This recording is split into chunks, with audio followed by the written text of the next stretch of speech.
I hope you enjoyed the beginning of Wonder yesterday. I kind of can't wait to read the next part. I love this book so very much. So let's get right to it.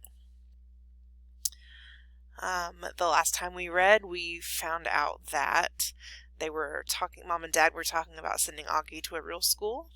Mom is interested.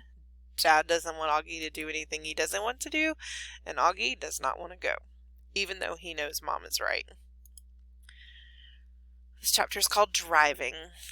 It was a long drive home. I fell asleep in the back seat like I always do, my head on Via's lap like she was my pillow, a towel wrapped around the seatbelt so I wouldn't drool all over her. Via fell asleep too, and Mom and Dad talked quietly about grown-up things I didn't care about. I don't know how long I was sleeping, but when I woke up there was a full moon outside the car window. It was a purple night, and we were driving on a highway full of cars. And then I heard Mom and Dad talking about me. "We can't keep protecting him," Mom whispered to Dad, who was driving. "We can't just pretend he's going to wake up tomorrow and this isn't going to be his reality. Because it is, Nate, and we have to help him learn to deal with it. We can't just keep avoiding situations that—" "So sending him off to middle school like a lamb to the slaughter," Dad answered angrily, but he didn't even finish his sentence because he saw me in the mirror looking up. "What's a lamb to the slaughter?" I asked sleepily. "Go back to sleep, Augie," Dad said softly. "Everyone will stare at me at school," I said, suddenly crying. "Honey," Mom said. She turned around in the front seat and put her hand on my hand. "You know, if you don't want to do this, you don't have to.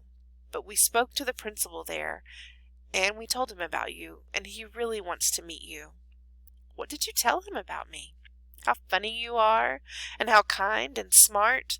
When I told him you read Dragon Rider when you were 6, he was like, 'Wow, I have to meet this kid.'" "Did you tell him anything else?" I said.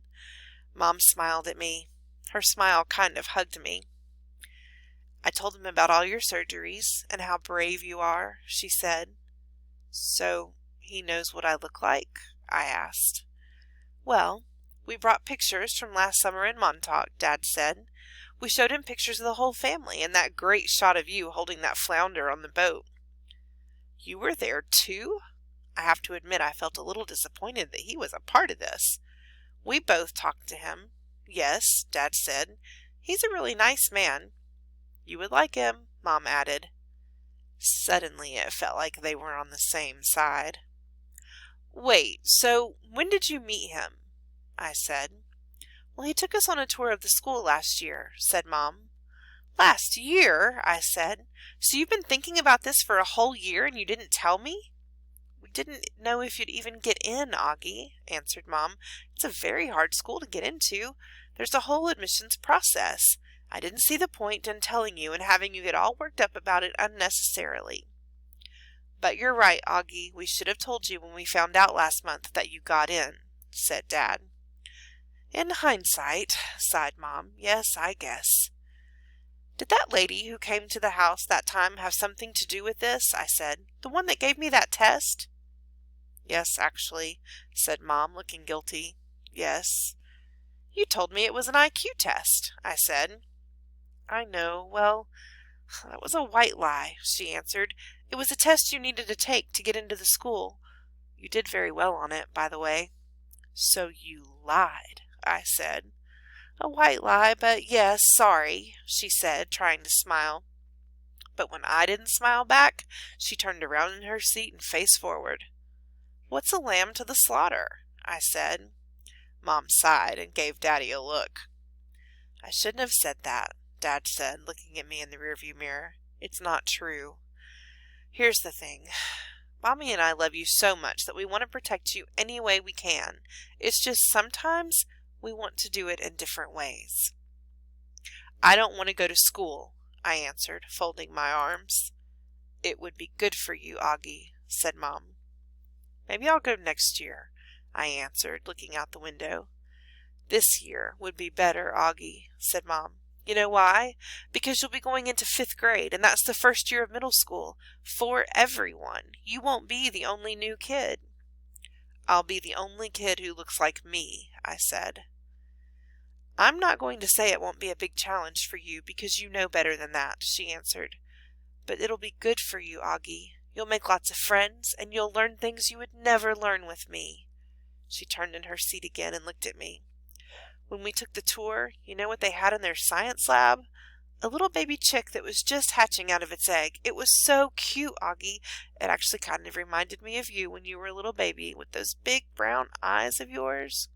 I usually love when they talk about when I was a baby. Sometimes I want to curl up into a little tiny ball and let them hug me and kiss me all over. I miss being a baby, not knowing stuff. But I wasn't in the mood for that now. I don't want to go, I said. How about this? Can you at least meet Mr. Tushman before making up your mind? Mom asked. Mr. Tushman? I said. He's the principal, answered Mom. Mr. Tushman? I repeated. I know, right? Dad answered, smiling and looking at me in the rearview mirror. Can you believe that name, Augie? I mean, who on earth would ever agree to have a name like Mr. Tushman? I smiled even though I didn't want to let them see me smile. Dad was the one person in the world who could make me laugh no matter how much I didn't want to laugh. Dad always made everyone laugh. Augie, you know, you should go to that school just so you can hear his name said over the loudspeaker, Dad said excitedly. Can you imagine how funny that would be? Hello, hello, paging Mr. Tushman. He was using a fake high old lady voice. Hi, Mr. Tushman. I see you're running a little behind today. Did your car get rear-ended again? What a bum rap. I started laughing. Not even because I thought he was being that funny, but because I wasn't in the mood to stay mad anymore. It could be worse, though, Dad continued in his normal voice. Mommy and I had a professor in college called Miss Butt. Mom was laughing now, too. Is that for real? I said. Roberta Butt, Mom answered, raising her hand as if to swear. Bobby Butt. She had huge cheeks, said Dad. Nate, said Mom. What? She had big cheeks is all I'm saying. Mom laughed and shook her head at the same time. Hey, I know, said Dad excitedly. Let's fix them up on a blind date. Can you imagine? Miss Butt meet Mr. Tushman. Mr. Tushman, here's Miss Butt. They could get married and have a bunch of little tushies. Poor Mr. Tushman, answered Mom, shaking her head. Augie hasn't even met the man yet, Nate. Who's Mr. Tushman? Via said groggily. She had just woken up. He's the principal of my new school, I answered. Paging Mr. Tushman. I would have been more nervous about meeting Mr. Tushman if I'd known I was also going to be meeting some kids from the new school. But I didn't know. So if anything, I was kind of giggly. I couldn't stop thinking about all the jokes Daddy had made about Mr. Tushman's name. So when me and Mom arrived at Beecher Prep a few weeks before the start of school and I saw Mr. Tushman standing there waiting for us at the entrance, I started giggling right away. He didn't look at all like what I pictured, though. I guess I thought he would have a huge butt, but he didn't. In fact, he was a pretty normal guy, tall and thin, old, but not really old. He seemed nice. He shook my Mom's hand first. Hi, Mr. Tushman, it's so nice to see you again, said Mom. This is my son, August. Mr. Tushman looked right at me and smiled and nodded. He put his hand out for me to shake. Hi, August, he said, totally normally. It's a pleasure to meet you. Hi, I mumbled, dropping my hand into his hand while I looked down at his feet. He was wearing red Adidas. So, he said, kneeling down in front of me so I couldn't look at his sneakers, but I had to look at his face. Your Mom and Dad have told me a lot about you.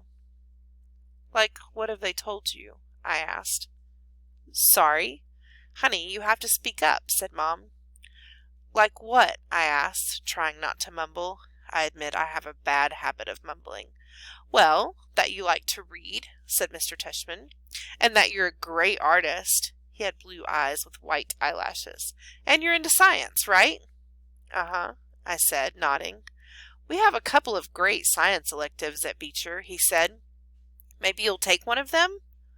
Uh-huh, I said, though I had no idea what an elective was. So, are you ready to take a tour? You mean we're doing that now? I said.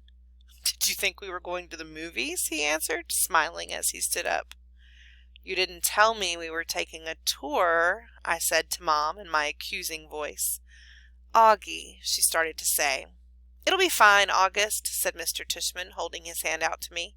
"I promise." I think he wanted me to take his hand, but I took Mom's instead. He smiled and started walking toward the entrance.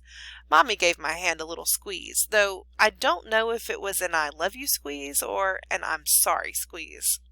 Probably a little of both. The only school I'd ever been inside before was Via's, when I went with Mom and Dad to watch Via sing in spring concerts and stuff like that.